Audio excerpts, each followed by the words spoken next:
주 선한 능력으로 안으시네. 그 크신 팔로 날 붙드시네. 절망 속에도 흔들리지 않고 사랑하는 주 얼굴 구하리.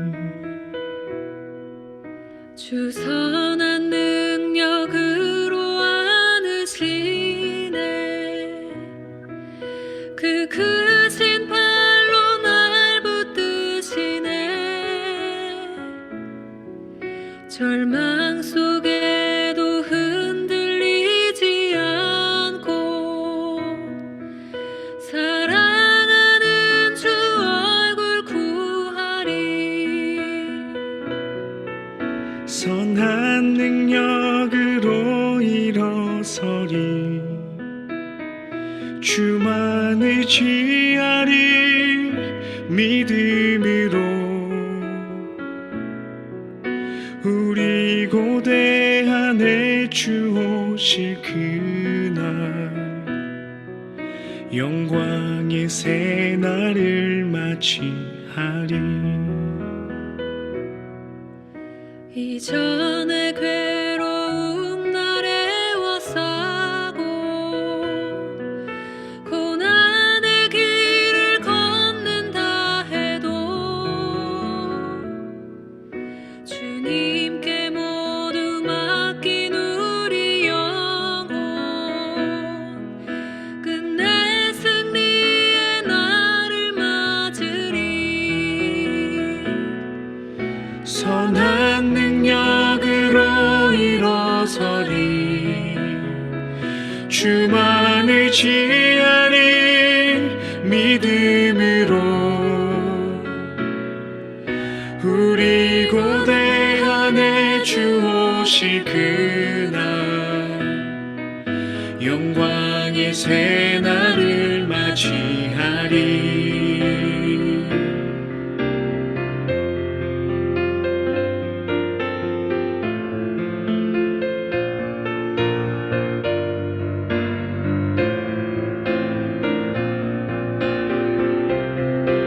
선한 능력으로 일어서리.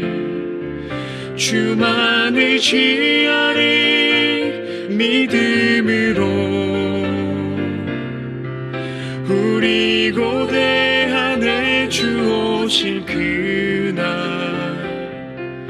영광의 새날을 맞이하리. 선한 능력으로 일어서리. 주만 의지하리. 믿음으로 우리 고대 안에 주 오실 그날 영광의 새날을 맞이하리. 영광의 새날을 맞이하리. 주님이 마신 고난의 쓴 잔을 우리도 감사하며 받으리. 주님의 남은 고난 채워가며 예수와 복음 위에 살리라.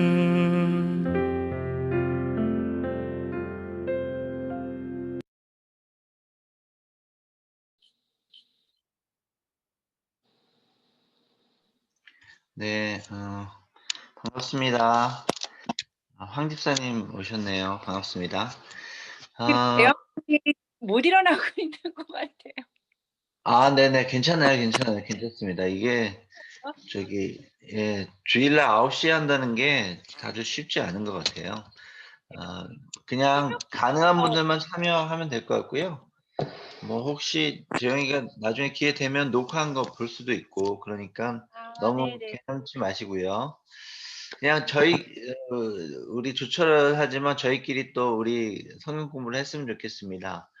좀 전에 그 찬양 우리가 익히 들은 선한 능력으로라는 찬양인데 네. 그 뒤에 마지막 부분에 주님의 고난 남은 고난을 채워간다는 가사가 나왔는데 네. 아 이게 또 굉장히 저한테 와 닿아요. 그리고 우리에게 우리 삶의 고난이 어떤 의미인가를 사실은 우리가 평생 고민하는데 그런데 어 그 우리가 겪는 고난이라는 것이 주님의 남은 고난을 채워가는 고난이면 좋겠다.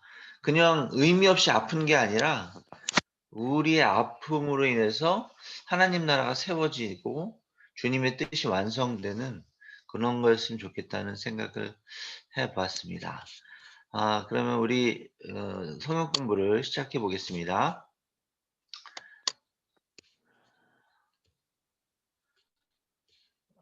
하나님 나라 관점으로 바라본 출애굽기 8번째고 오늘의 주제는 불의의 내러티브에 맞서라 라는 주제가 되겠습니다. 출애굽기 5장 1절부터 23절 전체의 내용을 다룰 텐데 전체를 다 읽지는 않고 지금은 앞에 그 본문은 5장 1절부터 5절까지만 읽었으면 좋겠거든요. 요것도 우리 진아가 한번 수고해 줄래요? 출애굽기 5장 1절부터 5절까지만 한번 읽어 주십시오. 혼자요? 네. 그 후에 모세와 아론이 바로에게 가서 이르되 이스라엘의 하나님 여호와께서 이렇게 말씀하시기를 내 백성을 보내라. 그러면 그들의 광야에서 내 앞에 절기를 지킬 것이니라 하셨나이다. 바로가 이르되 여호와가 누구이기에 내가 그의 목소리를 듣고 이스라엘을 보내겠느냐? 나는 여호와를 알지 못하니 이스라엘을 보내지 아니하리라. 그들이 이르되 히브리인의 하나님이 우리에게 나타나셨은즉 우리가 광야로 사흘길쯤 가서 우리 하나님 여호와께 제사를 드리려 하오니 가도록 허락하소서. 여호와께서 전염병이나 칼로 우리를 치실까 두려워하나이다. 애굽 왕이 그들에게 이르되 모세와 아로나 너희가 어찌하여 백성의 노역을 쉬게 하려느냐? 가서 너희의 노역이나 하라. 바로가 또 이르되 이제 이 땅의 백성도 많아졌거늘 너희가 그들로 노역을 쉬게 하는도다 하고. 네, 감사합니다. 그 출애굽기 5장은 이제 모세와 아론이 드디어 이제 이집트 왕 바로에게 직접 찾아가서 그와 대면해서 대화하는 내용이 5장 전체에 이제 펼쳐집니다. 출애굽기에서 제가 여러분들에게 말씀드리고 싶은 것은 출애굽기에 흐르는 큰 두 가지 흐름, 두 가지 이야기를 좀 우리가 파악을 하고 그 두 가지 이야기를 비교하고 그것들 속에 담겨져 있는 의미들을 파악하고 우리가 따라야 될 이야기가 어느 쪽인가 하는 것들을 결단하기를 원하는 거예요. 근데 그 두 가지 이야기가 어떤 얘기냐면 첫 번째 이야기는 불의, 그러니까 정의롭지 못한 것, 불의의 이야기, 좀 어렵게 내러티브라고 얘기하는데 불의의 내러티브가 출애굽기 전반에 쫙 흘러요. 그리고 그 불의의 내러티브에 대응하고 대항하는 정의의 내러티브가 또 출애굽기 전반에 쫙 흘러요. 그런데 이 출애굽기 전반에 흐르는 불의와 정의의 내러티브, 이 두 가지는 서로 맞대응하고 다투고 싸우고 어떤 게 옳은지를 서로 주장하는데 이 두 가지 내러티브는 사실은 성경 전반에 흐르는 겁니다. 그래서 이 흐름을, 이 의미를 잘 알면 성경 전반을 잘 이해할 수 있게 되는 거예요. 그런데 출애굽기 5장에 보면 불의의 내러티브의 전형적인 모습이 드러납니다. 뭐냐면 바로의 말과 행동을 통해서 불의하다는 게 뭐냐, 정의롭지 못하다는 게 어떤 것이냐 하는 것들이 드러나거든요. 그래서 오늘 그런 부분들을 우리가 좀 같이 공부했으면 좋겠습니다. 출애굽기 5장 1절에 보면 여기 나와 있듯이 모세와 아론이 바로에게 갔어요.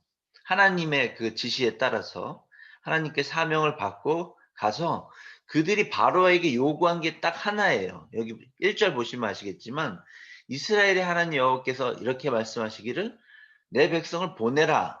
근데 어디까지 보내냐?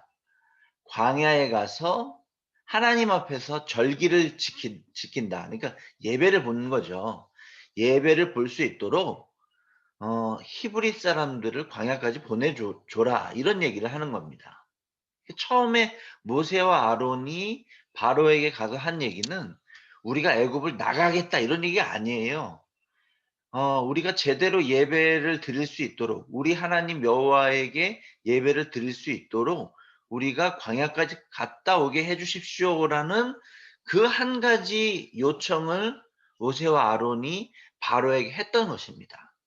근데 거기에 대해서 바로가 뭐라고 이야기하는지 그리고 어떻게 대응하는지를 보면 하나님과 대적하는 불의한 사람의 마음속에는 이런 게 있구나 하는 걸 구체적으로 알 수 있거든요. 그 부분들을 한번 바로의 어떤 그런 말과 그리고 행동을 보면서 불의한 사람이 가지고 있는 특징이 무엇인지를 한번 살펴보도록 하겠습니다.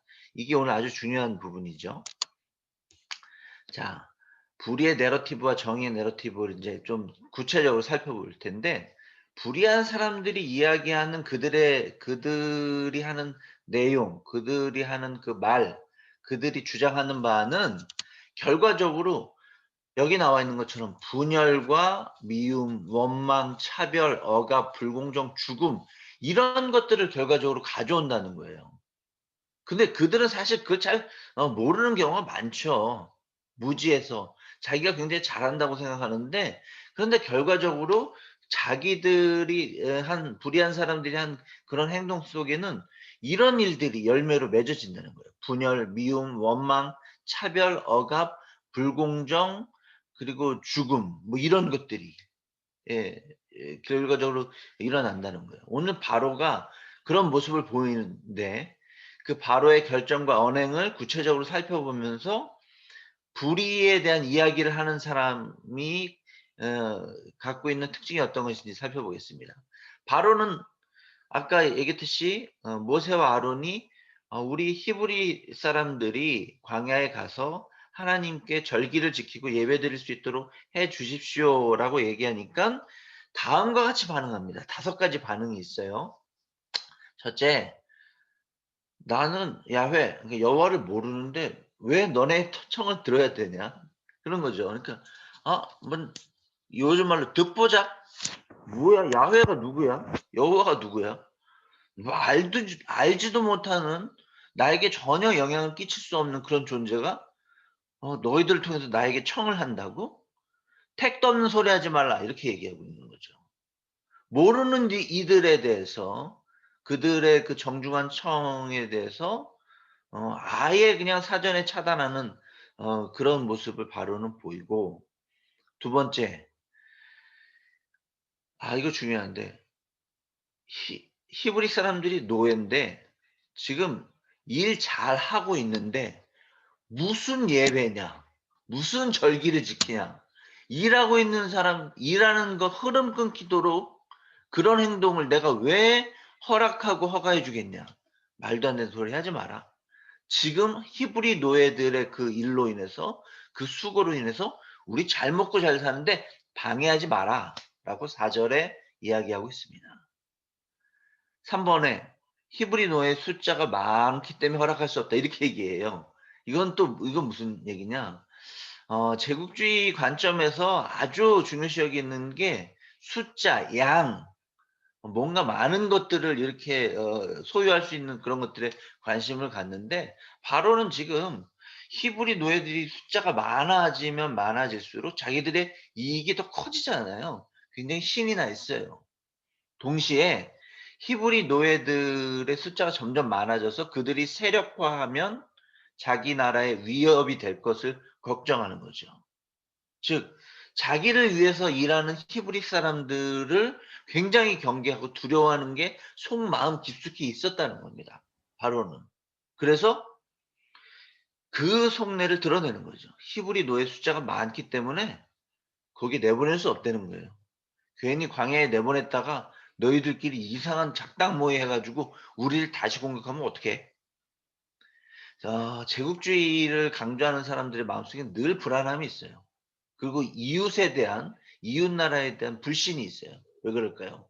자기 외에 자기 옆에 있는 사람들이 착취의 대상이기 때문에 그래요. 자기가 그들에게 뭔가를 뺏어야 될 나쁜 마음을 갖고 있는 사람은 어떨까요? 옆에 있는 사람도 나한테 그런 마음을 갖지 않을까 하는 것들 때문에 늘 불안해하는 거죠. 그러니까 그런 거 갖기 전에 애시당초 눌러버리자라는 마음이 바로 안에 있었다는 겁니다. 제국을 다스리는 그 리더의 마음속에는 그런 것들이 있다는 거예요. 그리고 네 번째로 바로가 이 이야기를 듣고 이게 참 사실은 이 부분이 저는 좀 제일 뭐라 그럴까 좀 화가 났던 부분인데, 바로가 모세와 아론을 통해서 요청을 받았잖아요. 그 거절을 했잖아요. 거절한 다음에 어떤 행동을 취하냐면 히브리 노예들을 감독하는 이집트 노예 감독관에게 명하여서 이렇게 이야기합니다. 야, 그동안에 이들이 생산했던 벽돌의 생산량 양은 그대로 하지만 그 벽돌의 생산을 위해서 그들에게 제공해 줬던 그 지푸라기, 그걸 아마 이 집을 태워 가지고 벽돌을 구워서 그 벽돌을 단단하게 만들어야 되기 때문에 그 진흙 벽돌을 단단하게 만드는 데 반드시 필요한 그 불을 피울 수 있는 지푸라기를 이집트 당국에서 그동안 제공해 줬는데, 그걸 이제 하지 말고 짚을 주지 말고, 그러니까 생산 수단을 약화시키고 그러나 생산량은 그대로 해서 받아라라는 명령을 내리는 거예요. 왜 이런 명령을 내릴까요?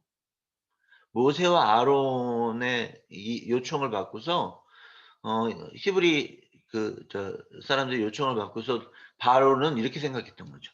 야, 이거 그냥 두면 안 되겠다. 얘네들 그냥 뒀다가는 진짜 요즘 시체 말로 기어 오르겠다. 아예 그냥 초장에 확 눌러버려야겠다. 더 강하게 압박해야겠다. 황당하게 이들을 일로 몰아붙여야겠다라고 그렇게 생각했습니다.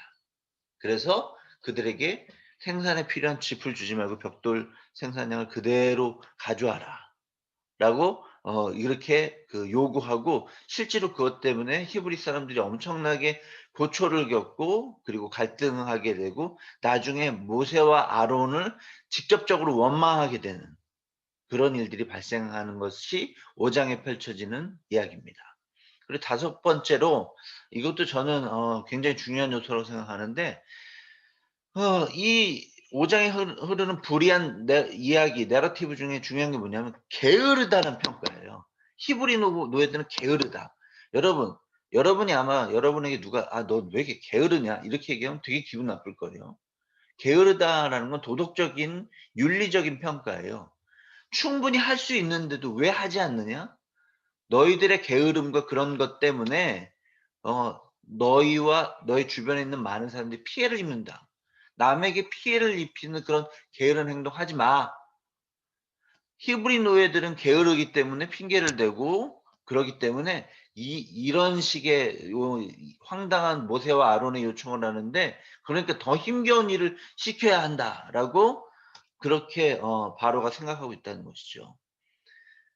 제가 얘기하는 것은 우리가 흔히 생각하는 게으르다는 그런 얘기를 하는 게 아닙니다. 바로는 진짜 게으른 사람 좀 고쳐줘야 될 그런 사람들 많이 있잖아요.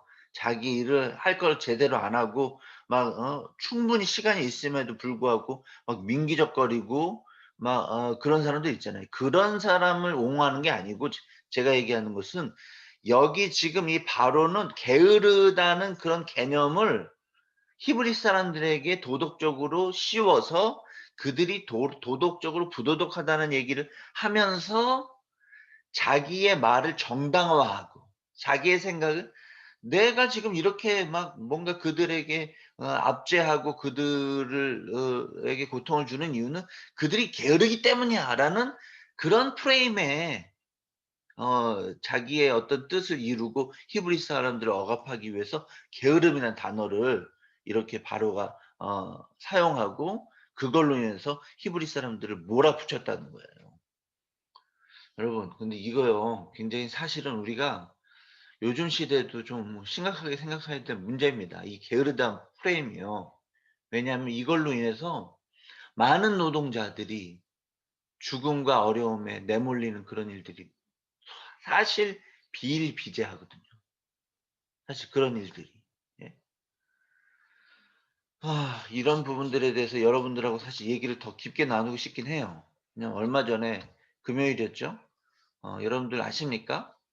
어 청계 피복 노조의 전태일이란 분이 열사라고 부르죠. 전태일 열사. 그분이 50년 전에 50년 지금부터 50년 전에 근로기준법을 외치면서 몸에 불을 붙이고 사망한 그런 일이 그 서울 한복판에서 벌어졌고, 그 일로 인해서 그다음부터 노동 현장에 많은 사람들이 그전까지만 해도 뭔가 상황이 너무나도 열악하고 힘든 가운데 일을 계속하다가 막 그 피를 토하고, 아이고 죄송합니다. 지금 막 열악한 상황에서 죽던 그런 어떤 그런 일들 속에서 주변에 있는 사람들이 자기들을 감독하는 사람들이 "너희들 왜 이렇게 게으르고 일 못하고 이렇게 하는 일마다 이 모양이다."는 여러 가지 그런 비난을 받았기 때문에 그들도 스스로가 그저 게으르고 그저 일 못하고 그냥 부족하고 그냥 못난 사람들이라고만 생각하고 그냥 하루에 14시간에서 16시간을 그냥 먼지가 가득 찬 어떤, 이건 뭐 공장이라고도 얘기할 수 없는 어떤 그런 열악한 환경 속에서 막 일하다가 폐병 걸려서 죽고 하는 일이 비일비재했대요. 저도 듣기만 한 얘기인데. 그런데 전태일 열사가 근로기준법 법에 나와 있는 그 기본적인 조항을 지켜서 "우리 노동자를 보호해 달라."라는 이런 주장을 하고 분신을 한 그 이후에 우리나라의 노동자를 생각하는 그런 여러 가지 인식들이 변했다는 이야기를 제가 좀 들었습니다. 저는 사실은 한 번도 노동을 제대로 해본 적이 없어요. 그리고 여기 계신 분들도 육체 노동에 대한 부분들은 정말 낯설 거예요. 그리고 그것들에 대해서 어떻게 생각해야 될지 우리는 사실은 구체적으로 잘 알지 못해요. 그러나 우리가 알 수 있는 것은 무엇이냐 하면, 노동하는 사람은 그 노동에 한계가 있다는 겁니다. 그리고 노동하는 이유는 뭐냐면 노동을 통해서 인생의 행복을 찾기 위해서 노동하는 건데, 예전에 많은 사람들이 노동 자체에 의미를 뒀어요. 그저 일을 잘하고 열심히 하는 몇몇 사람들만 굉장한 거라고 그렇게 평가했다는 것입니다. 마치 바로가 히브리 노예들은 오로지 일하는 그런 존재들이라고 생각한 것처럼 수많은 사람들이 우리나라에서도 그런 생각을 가졌고, 지금도 어떤 일부의 사람들은 그렇게 함부로 노동자들을 생각하고 그들을 사람이라기보다는 도구화 하려는 그런 생각들이 있고, 그래서 그들의 노동 환경을 전혀 고려치 않는. 그래서 요즘 여러분 뉴스, 여러분 잘 안 보시는지 모르겠는데 뉴스 보면요, 볼 때마다 돌아가시는 사람은 육체 노동하는 분들이에요. 왜 그런 줄 아세요? 그들이 노동하는 곳에 그들의 목숨을 보존할 만한 그런 안전장치가 되어 있지 않기 때문에 그렇습니다. 왜 그 안전장치가 되어 있지 않느냐? 효율과 비용 절감 때문에 그래요. 예?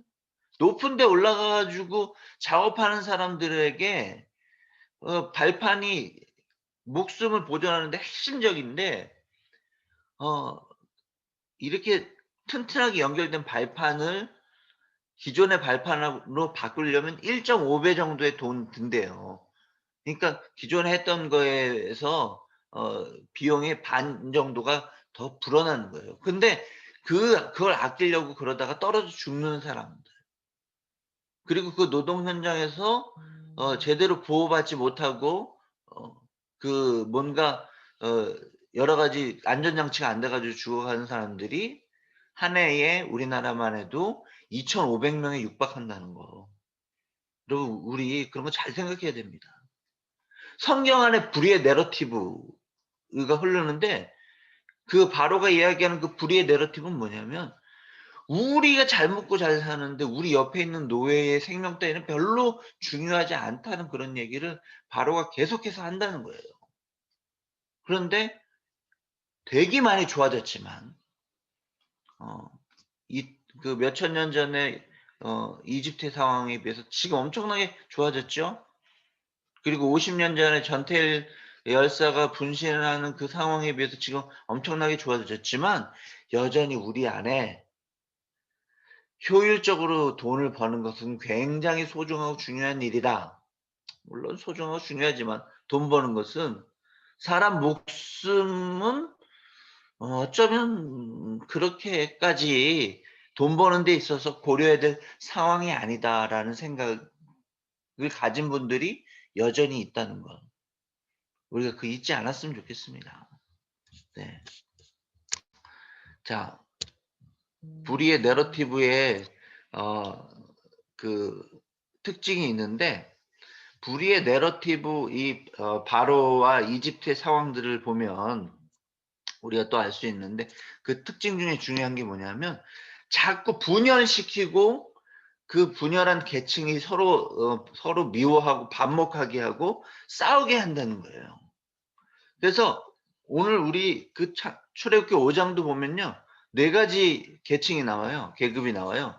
바로 같은 최고위층, 그 바로의 명령을 그대로 수행하는 이집트인 감독관이 나오고 이집트인 감독관의 그 또 명령을 히브리 노예들 가운데 이렇게 실제로 수행하는 히브리인 노예 감독관이 나오고 그 감독관 밑에서 일하는 히브리 노예들이 나옵니다. 자, 여러분 제국주의의 중요한 특징 중에 하나가 여러 계층을 나눈다는 거예요. 왜 나누는 줄 아세요? 나누어야 관리하기 편해요. 밑에 있는 사람들이 하나로 뭉치면은 굉장히 그 밑에서 일하는 사람들 숫자가 많기 때문에 그들이 하나로 뭉치면 훨씬 다스리기 골치 아프고 힘들기 때문에 많은 제국이 그 계층을 나눠 가지고 계층과 계층 사이가 서로 이렇게 견제하도록 그리고 밑에 있는 계층은 아예 위로 뭔가 항의할 수 없는 그런 지경에 이르도록 그렇게 완전 자존감을 완전 낮춰버리는 거죠. 그 계층 자체에 대한 그 사회적 평가로 인해서 그 어떤 가장 하위 계층에 있는 사람들은 그냥 자존감 자체가 그냥 태어나면서부터 죽을 때까지 낮아져 있는 그런 것들을 이렇게 하도록 자꾸 추구한다는 거예요. 그 대표적인 예가 아직도 여전히 유효한 인도의 카스트 제도가 있죠. 브라만, kshatriya, 바이샤, 수드라 힌두교 경전에 의해서 나뉘어지는 계층이 인도에 아직도 있습니다. 근데 여기서 아주 인상적인 게 이 브라만이 최고위층, 그 다음에 kshatriya, 바이샤, 수드라인데 kshatriya는 정치 종교, 정치와 군사의 지도급에 있는 사람들 얘기하고 바이샤는 농업과 공업 그리고 이렇게 상업을 하는 그런 사람들을 의미하고 수드라는 사실은 인도의 노예 계층이라고 불리는 사람들이고 근데 이 수드라에도 노예 계층에도 미치지 못하는 계층이 또 있어요. 인도에는. 이 네 카스트 제도 네 계급 안에 들지 못하는 완전 열외의 족속들이 있는데 바로 달리트라고 불리는 불가촉 천민입니다.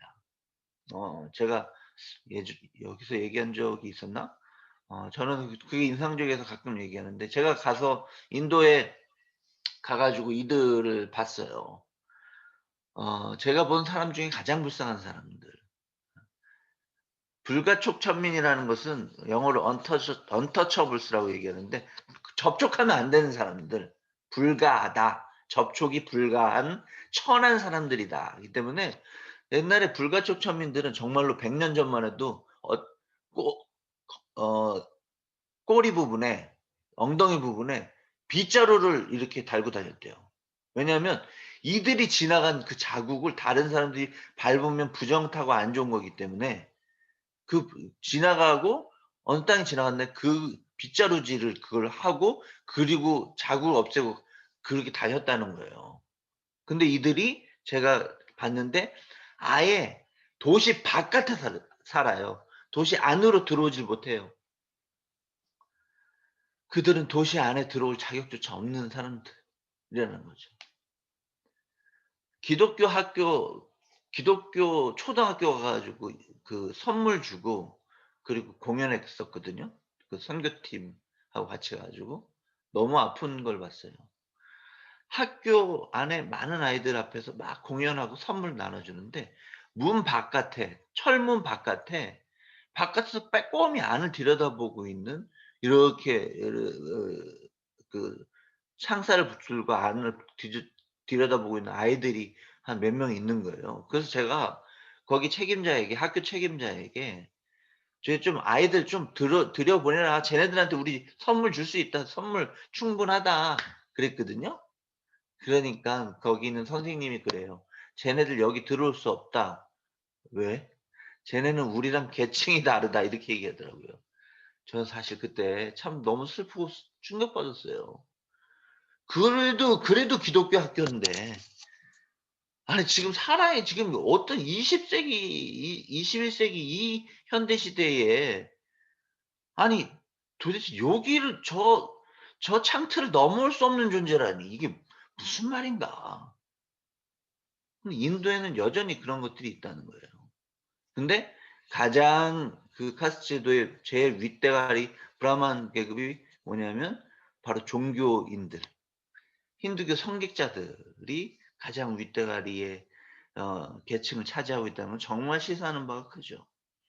이 인도의 이 나뉘어진 계층 이것은 사실은 이 이론적인 제공을 힌두교 전 종교의 이론이 이 계층을 나누는 이론적인 것들을 제공해 주고 있다는 것입니다. 여러분 그런 거에 비해서 뭐 정확히는 모르지만 거의 3,500년 4,000년 전에 씌어진 출애굽기에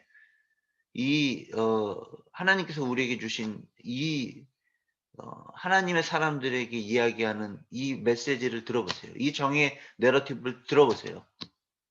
계층을 함부로 나누는 저 불의의 내러티브에 너희들이 대항해라. 나 여호와 하나님은 계층을 나누는 따위에 그런 불의한 그런 어떤 이야기, 그런 구조에 찬성하지 않을 뿐만 아니라 반대하고 내 힘으로 너희를 그 잘못된 그 프레임 속에서 끄집어 내겠다라고 하나님께서 지금 그렇게 말씀하고 계시다는 겁니다.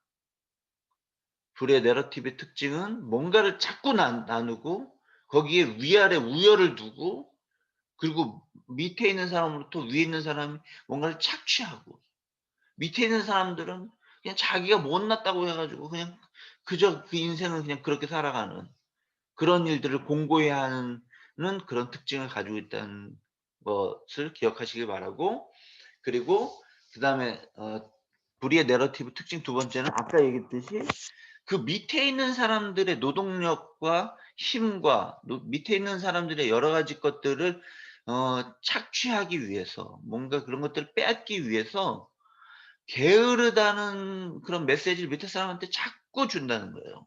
너희는 게을러. 그러니까 더 일해. 더 일해. 너희들 그렇게 이런 식으로 안 된다. 너네 도대체 뭐 하는 거냐? 너희들이 그나마 열심히 일해야 칭찬받을 거고 너희들이 어쩌면 배부르고 등 따스게 살 수 있는 건데 너희들이 그렇지 못한 이유는 너희들 자신에게 있다. 라고 자꾸 이야기하는 그런 어떤 이야기의 특징이 있다는 거예요. 그리고 그것이 요즘 시대에는 노동 중독이라는 현상하고 연결이 될 수 있다는 겁니다.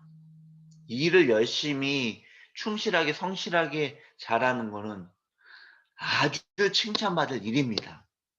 그러나 여러분 왜 일을 또는 공부를 성실히 충실히 그렇게 우리의 삶 속에서 우리가 해야 될 가장 중요한 일로 그렇게 해야 되는지를 기억하십시오.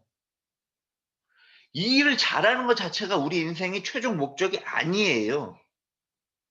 노동을 어떻게든 효율적으로 해가지고 거기서 뭔가를 이뤄내는 것은 중요하지만 그것이 우리의 인생의 최종 목적이 아니에요.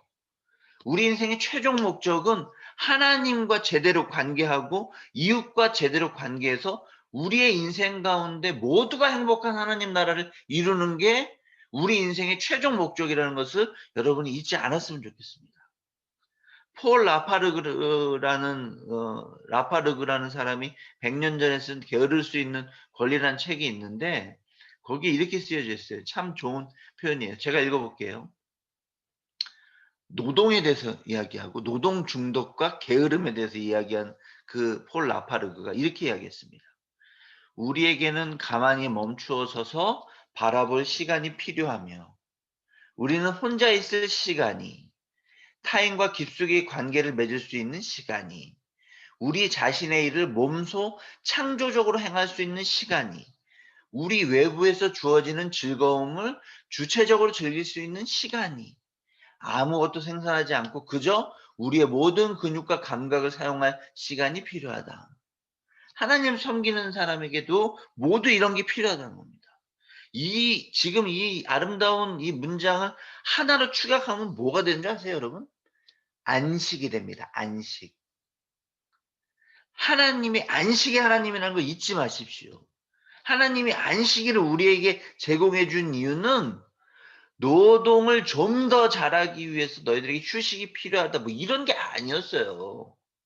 사실 그런 개념은 그런 휴식 잘해가지고 우리가 일주일 열심히 일하고 하루 잘 쉬고 그 다음에 또 그 다음 일주일 열심히 일하고 뭐 이렇게 생각하잖아요. 우리가 휴일을. 그럼 그거는 불신앙자인 그리스의 아리스토텔레스의 휴식 개념입니다. 기독교 안식은 그런 게 아니에요. 기독교 안식은 관계 맺는 시간을 갖는 거예요. 뭔가 위에 있는 하나님과 옆에 있는 사람들과 제대로 관계 맺으려면 어떻게 해야 됩니까? 자기가 자기의 먹고 사는 것들을 위해서 애쓰고 노력했던 그 자기를 위한 수고를 놔야 돼요. 그걸 멈춰야 돼요.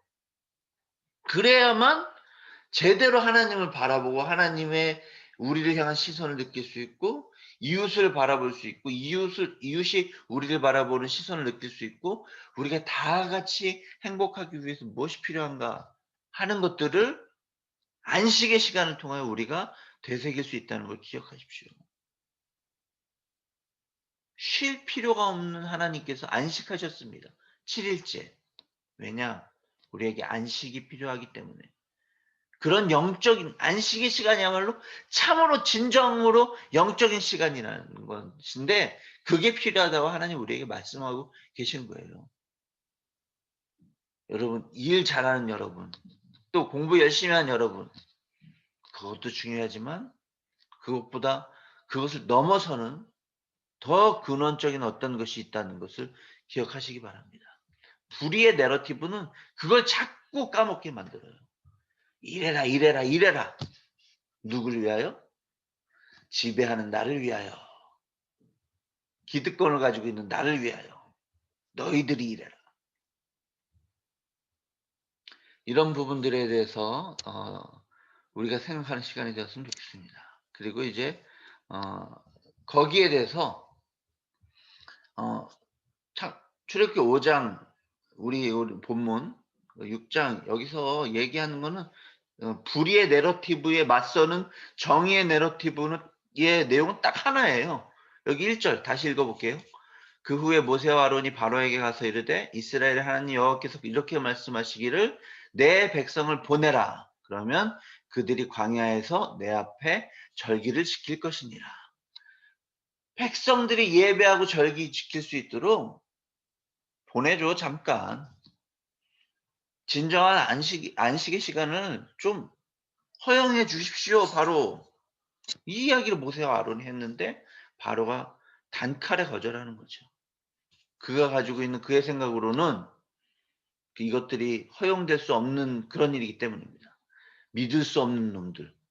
나를 배반하기 위해서 지금 어떻게든 떠나려고 수를 쓰는구나 라고 이야기하면서 그들을 더 압제하고 더 핍박하고 지푸라기도 주지 않으면서 벽돌을 그대로 만들려고 이야기하는 그런 바로의 모습을 볼 수 있습니다.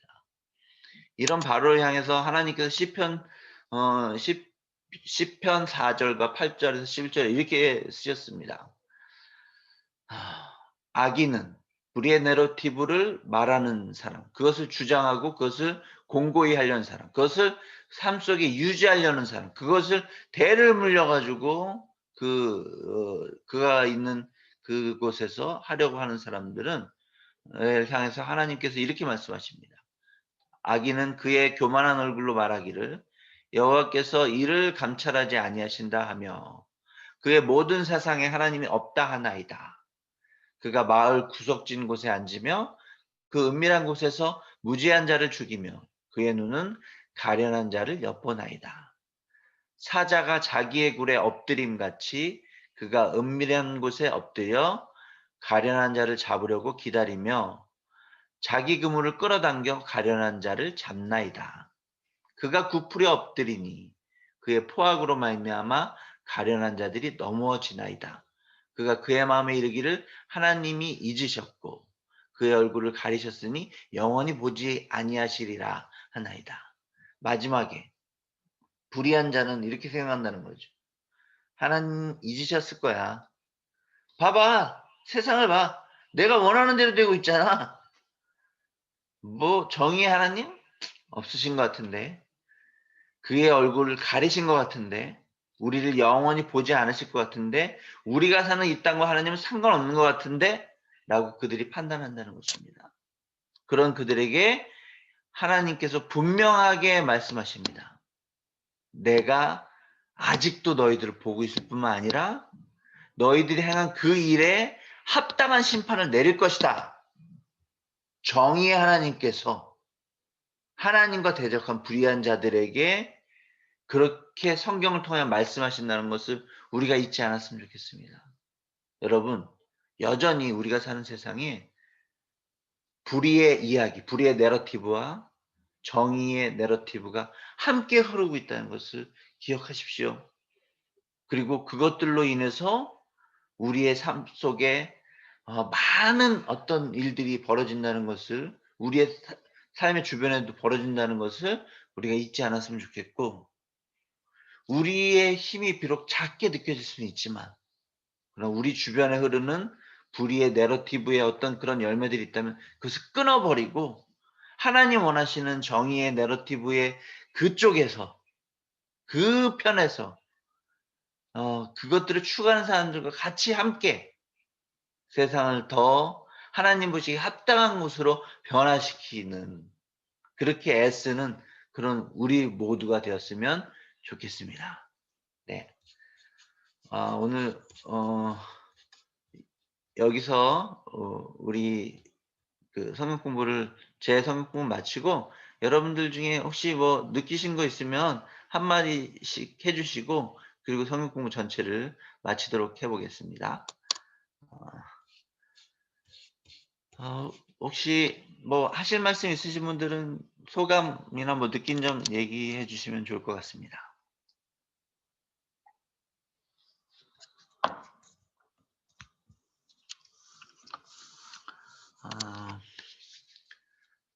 네, 우리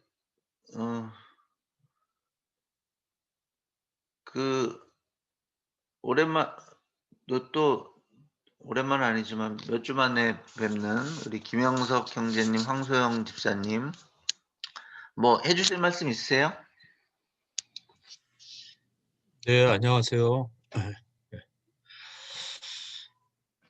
여기 다시 이제 그 서머타임